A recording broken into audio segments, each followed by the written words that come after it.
It was a quiet evening in November, the kind of night where fog wrapped itself around everything, and the sound of the train's wheels echoed like a heartbeat in the dark. Emma had taken this route 100 times before, the 7:45 train to Brookdale. Same seats, same faces, same dull routine, until that night, when a stranger sat across from her. He looked ordinary, mid-30s, neatly dressed, a small leather briefcase by his side. But there was something about him that didn't fit. His shoes were muddy, as if he'd been walking through the woods.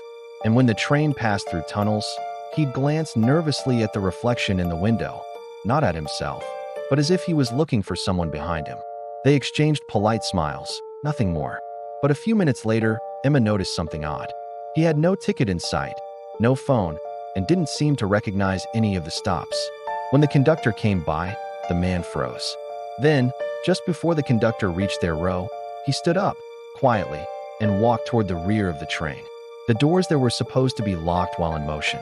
But when the conductor got to Emma's seat and she pointed out that the man hadn't shown a ticket, the conductor frowned. "There's no one in that carriage," he said. Emma laughed awkwardly. "No, I just saw him. He went that way." The conductor checked and came back pale. The door was still locked. No one had gone through, and the rear carriage was completely empty. When the train stopped at Brookdale, Emma stayed back with the staff. They searched the compartments, under seats, even the luggage rack.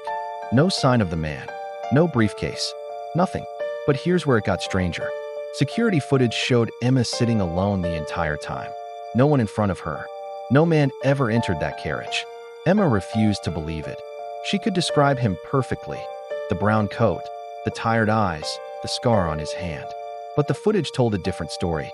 2 days later, police received a report from another passenger, a woman who'd been on the same route 3 years earlier. She, too, claimed to have met a man matching the exact same description. Same coat, same scar, same briefcase. He disappeared before the train reached the station. When investigators dug deeper, they found a name linked to a man who had died in 1985, a railway engineer who vanished during a test run on that very same line. His body was never recovered. The only thing found was his briefcase, and inside it, a map of the railway tunnels, with one section marked in red, the same stretch of track the train passes every night at 8:02 p.m. Now, passengers still whisper about this stranger on the train. Some say he's a lost soul searching for a way home. Others believe it's just a story, a shared illusion born from long nights and dim lights. But one thing remains true.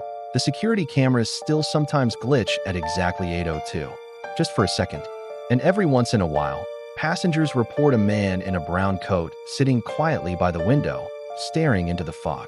If this story sent chills down your spine, then you'll love the mysteries we uncover every week. Subscribe now and turn on the bell icon, because the next story might just make you check twice before boarding your next train.